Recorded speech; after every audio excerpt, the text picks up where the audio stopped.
Dear students, you are most welcome in your YouTube channel Darsh English classes. आप सभी प्रिय विद्यार्थियों का दर्श इंग्लिश क्लासेस में हार्दिक स्वागत है। As you can see on your screen, today we are going to discuss about figures of speech. जैसा कि आप स्क्रीन पे देख सकते हैं, आज हम फिगर्स ऑफ स्पीच के बारे में अध्ययन करेंगे, जिसे इंग्लिश में लिटरेरी डिवाइसेस के नाम से भी जाना जाता है।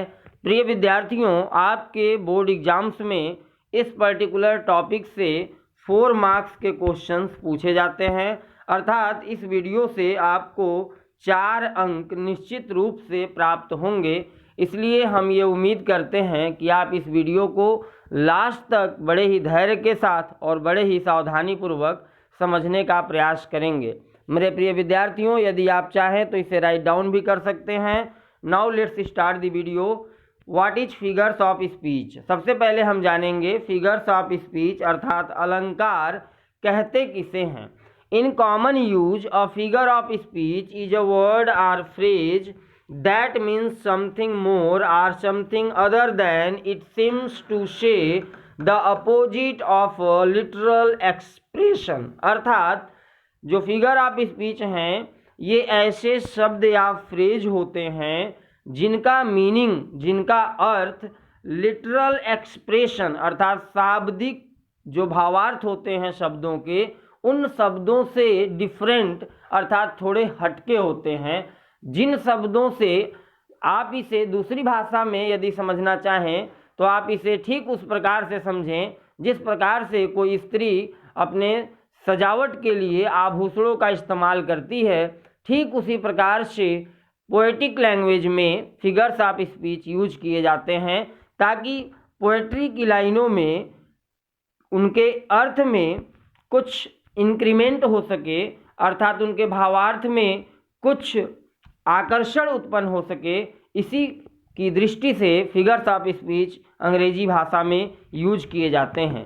आपके पर्टिकुलर सिलेबस में ओनली 7 टाइप्स के फिगर्स ऑफ स्पीच का वर्णन है, जिसमें पहला नंबर पे शिमली आता है। अब हम पर्टिकुलर इस वीडियो के माध्यम से शिमली का अध्ययन करेंगे। A stated comparison usually formed with like or as between two fundamentally dissimilar things that have certain qualities in common. अर्थात शिमली में 2 अलग अलग प्रकार की वस्तुओं के बीच कंपैरिजन की जाती है, तुलना की जाती है, जिनमें एक क्वालिटी कॉमन होती है, अर्थात कोई एक गुण कॉमन होती है। एग्जाम्पल के लिए हम कुछ सेंटेंस की चर्चा करेंगे।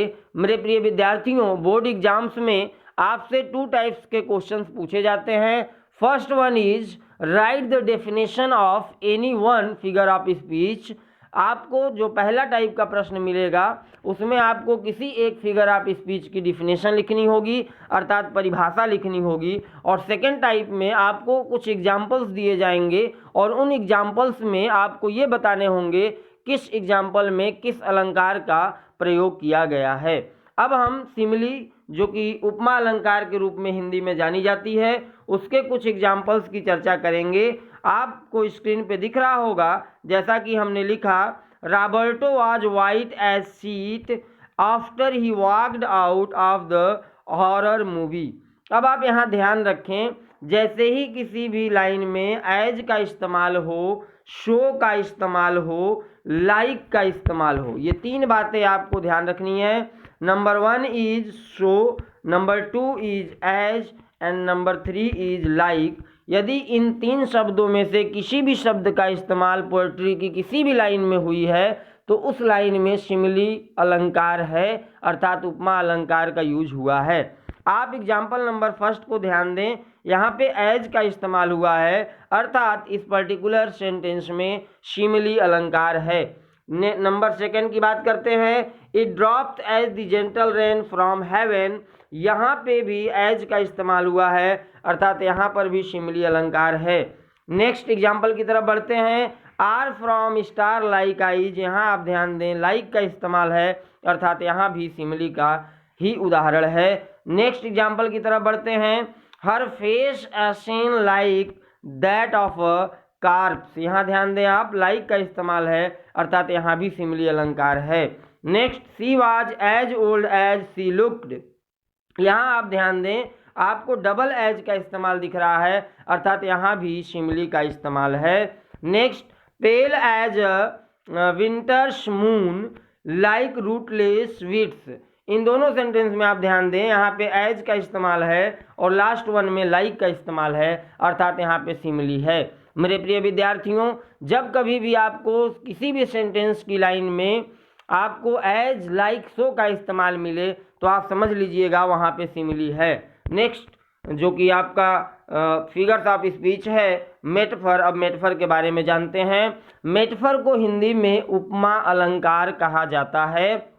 N implied comparison between two dissimilar things that have something in common, अर्थात इस अलंकार में दो अलग अलग प्रकार की वस्तुओं के बीच तुलना की जाती है, जैसा कि सिमिली में आपने अभी अभी देखा। मेरे प्रिय विद्यार्थियों, सिमिली और मेटाफर में फर्क सिर्फ इतना है, सिमिली में एज लाइक सो का इस्तेमाल होता है जबकि मेटाफर में एज लाइक सो का इस्तेमाल नहीं होता और मेटाफर में किसी एक वस्तु को दूसरी वस्तु के रूप में संबोधित की जाती है। ये इस अलंकार की विशेषता है। For example, all the world's a stage. अब आप यहाँ ध्यान रखें, यहाँ पे ये जो वर्ल्ड है इस वर्ल्ड को स्टेज के रूप में संबोधित किया गया है अर्थात यहाँ पे मेटाफर है। Next, Kalidas is the Shakespeare of India. आप यहाँ ध्यान दें, कालिदास को शेक्सपियर बताया गया है अर्थात यहाँ पे एक वस्तु को दूसरी वस्तु के रूप में संबोधित की गई है। इस तरह की जहाँ भी बातें होंगी वहाँ पे मेटाफर का इस्तेमाल होगा।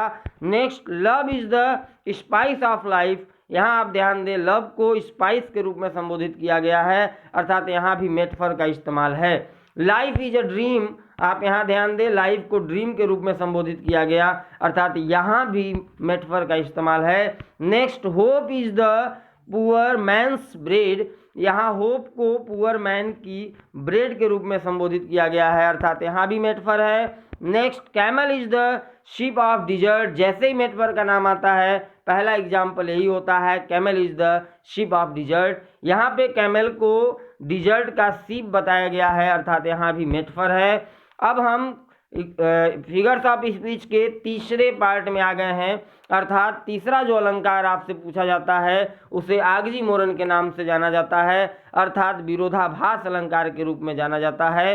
मेरे प्रिय विद्यार्थियों, a figure of speech in which incongruous or contrary terms appear side by side, अर्थात इस अलंकार में दो अपोजिट वर्ड्स आपको एक साथ दिखाई देंगे और जहां भी आपको दो अपोजिट वर्ड्स नजर आए आप वहां सीधे सीधे समझिए ऑक्सीमोरन का इस्तेमाल हुआ है।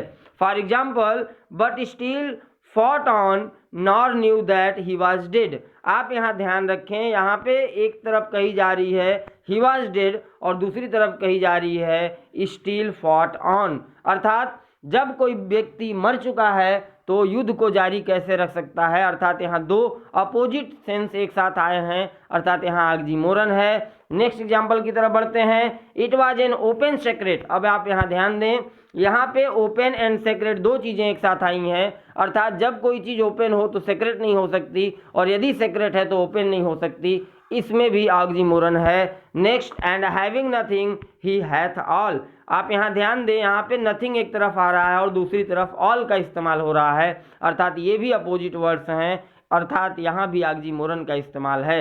Next, life is a sweet poison. आप यहाँ ध्यान दें, यहाँ पे स्वीट और पॉइजन दोनों एक साथ आए हैं अर्थात जब कोई चीज़ स्वीट है तो पॉइजन नहीं हो सकती और जब पॉइजन है तो स्वीट नहीं हो सकती अर्थात ये भी अपोजिट हैं। It means it is a fine example of oxymoron. Next, number 4 जो आपको दिख रहा होगा स्क्रीन पे, पर्सोनिफिकेशन। अब हम चौथे अलंकार की बात कर रहे हैं जो बोर्ड एग्जाम्स में पूछी जाती है, पर्सोनिफिकेशन अर्थात मानवीयकरण अलंकार।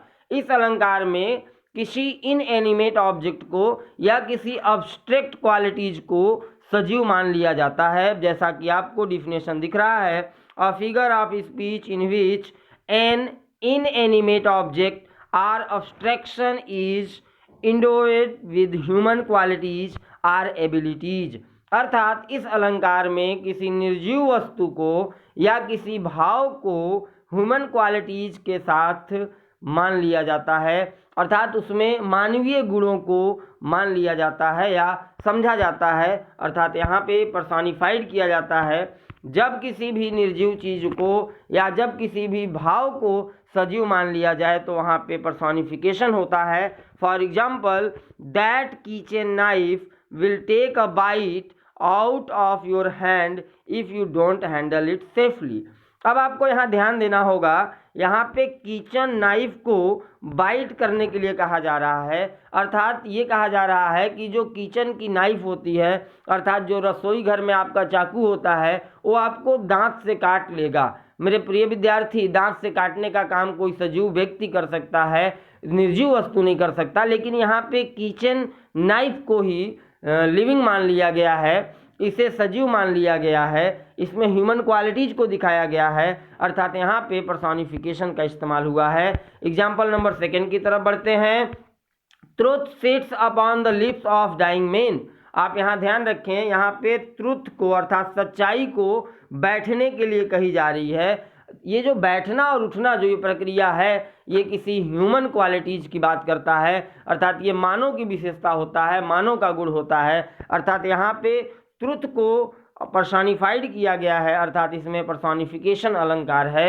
Next, opportunity knocks at the door but once. आप यहाँ ध्यान रखें, यहाँ पे ये जो नॉक करने की बात है, खटखटाने की बात है, ये किसी व्यक्ति के द्वारा की जा सकती है, बट यहाँ पे अपॉर्चुनिटी अर्थात अवसर के द्वारा की जा रही है। It means here opportunity is personified, अर्थात यहाँ पे अवसर को ही पर्सोनिफाइड किया गया है, इसमें पर्सोनिफिकेशन अलंकार है। Next, anxiety is sitting on her face. अब आप यहाँ ध्यान रखें, यहाँ पे सीटिंग जो क्रिया है, जो बैठने की क्रिया है, वो एंजाइटी के द्वारा की जा रही है, अर्थात चिंता को बैठने की बात कही जा रही है, अर्थात यहाँ पर भी पर्सोनिफिकेशन है।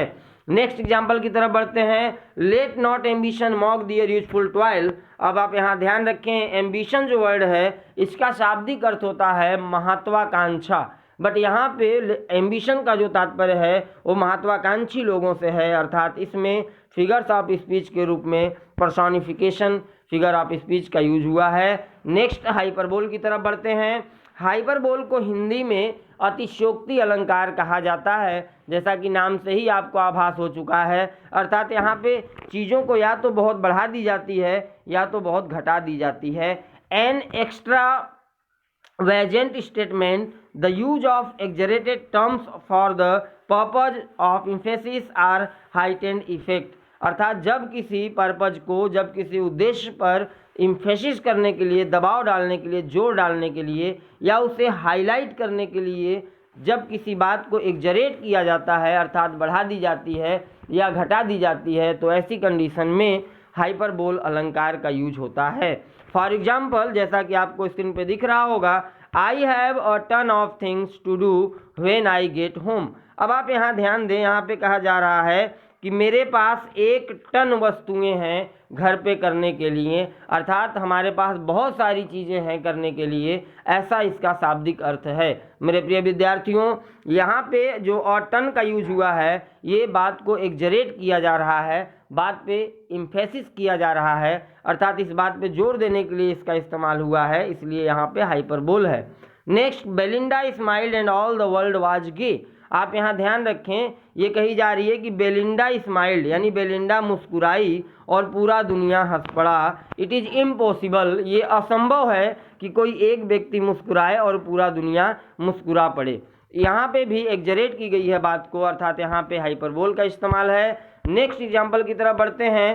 10,000 सा आई एट अ ग्लेंस। यहाँ पे कही जा रही है कि मैंने एक झलक में 1000 लोगों को देखा। यहाँ भी बात को एग्जरेट की गई है, अर्थात यहाँ भी हाइपरबोल अलंकार है।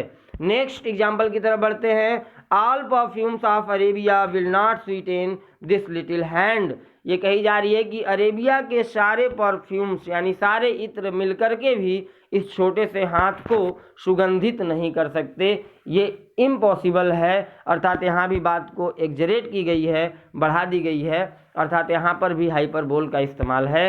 नेक्स्ट, अपस्ट्रॉफी की तरफ बढ़ते हैं। अपस्ट्रॉफी को हिंदी में संबोधन अलंकार कहा जाता है। अपस्ट्रॉफी जब कभी भी आपको पहचाननी हो तो आप सीधा सा उसका सेंस लगाइए। जब कभी भी किसी भी सेंटेंस में आपको एक्सक्लेमेशन मार्क मिले, जनरली जब कभी भी अपस्ट्रॉफी का यूज किसी सेंटेंस में होता है तो वहाँ पे एक्सक्लेमेशन मार्क निश्चित रूप से आपको दिखाई देगा। अब हम इसके डिफिनेशंस की तरफ बढ़ते हैं। Directly addressing a non existent person or an inanimate object as thought it were a living being, अर्थात जब किसी भी नॉन एग्जिस्टेंट पर्सन को, यानी ऐसे व्यक्ति को जो कि अस्तित्व में ना हो या किसी निर्जीव चीज को लिविंग मान करके एड्रेस किया जाता है, प्रत्यक्ष रूप से संबोधित किया जाता है, तो ऐसी सिचुएशन में अपस्ट्रॉफी का इस्तेमाल होता है और वहाँ पे अपस्ट्रॉफी अलंकार होता है। For example, oh you stupid car, you never work when I need you to Bert sighed. अब यहाँ आप ध्यान रखें, यहाँ पे स्टूपिड कार ऐसा कहा गया है कार के लिए। अब आप सोचिए, ये जो कार है ये एक नॉन लिविंग थिंग्स है, अर्थात निर्जीव चीज़ है, और यहाँ कार को स्टूपिड के रूप में, मूर्ख के रूप में संबोधित किया गया है, अर्थात यहाँ पे अपस्ट्रॉफी का इस्तेमाल है। नेक्स्ट एग्जाम्पल की तरफ बढ़ते हैं। Frailty Dai name is human, आप यहाँ ध्यान देख रखें, आपको एक्सक्लेमेशन मार्क दिख रहा है, अर्थात सीधा सा आप समझें कि यहाँ पे अपस्ट्रॉफी अलंकार है, अर्थात यहाँ कमजोरी को संबोधित किया गया है। Next, O solitude where are thy charms, यहाँ आप ध्यान रखें दोनों ही तरफ आपको एक्सक्लेमेशन मार्क दिख रहे हैं, अर्थात यहाँ भी अपस्ट्रॉफी अलंकार है। Next, O Julius Caesar thou art mighty yet, ये जूलियस सीजर के मर जाने के बाद कही गई थी, हे जूलियस सीजर तुम अभी भी उतने ही शक्तिशाली हो, जबकि Julius Caesar non existent person है, अर्थात ये मर चुका है। इस स्थिति में यहाँ पे अपस्ट्रॉफी है। Next, O captain my captain our fearful trip is done, यहाँ पे ओ कैपिटन माई कैप्टन के रूप में अब्राहम लिंकन को संबोधित किया गया है जब उनकी एसेसिनेशन हो गई थी, जब उनकी हत्या हो गई थी, अर्थात यहाँ भी एक निर्जीव पर्सन को याद किया गया है, संबोधित किया गया है। इस स्थिति में यहाँ पर भी अपस्ट्रॉफी का यूज हुआ है। नेक्स्ट, ओनोमेटोपोइया, इसे हम ध्वनि सूचक अलंकार के नाम से जानते हैं। मेरे प्रिय विद्यार्थियों, ओनोमेटोपोइया जब भी आपको छांटना हो, जब भी आपको ढूंढना हो, तो आप किसी भी तरह के साउंड को यदि जानते हो तो उससे संबंधित जितनी भी सेंटेंसेज आपको मिलेंगी वो सारी सेंटेंसेज ओनोमेटोपोइया का एग्जाम्पल होगा।